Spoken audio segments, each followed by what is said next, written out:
guys, today we're doing another candy car wash, and today we are doing a purple van. So let's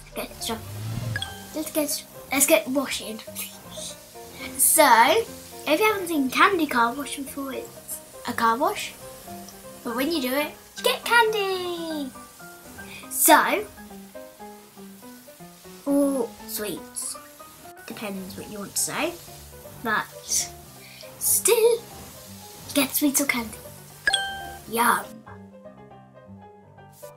Let's do the wheels. The good wheels. So, now we have done these wheels and they're sparkly clean. We can get a bit of soap on it. Soapy soap.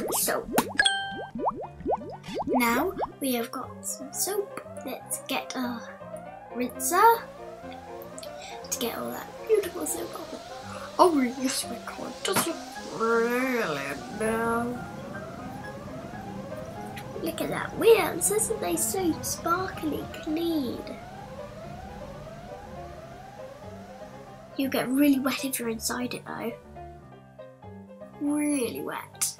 Look at how happy the car is. It's so happy to get washed. So happy.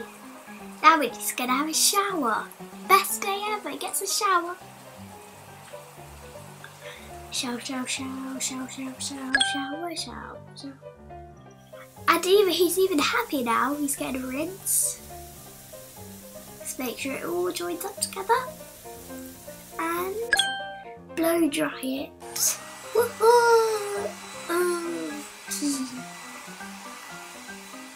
Let's get all of those blubbies off and get some sparkles up in here. Now we can decorate. Best bit of all. Decorate. Oh, yay! The kitty looks kind of bad on it. I'm going to try to find one that gets a kitty. So that is the end of this video. I'll see you next video and bye guys!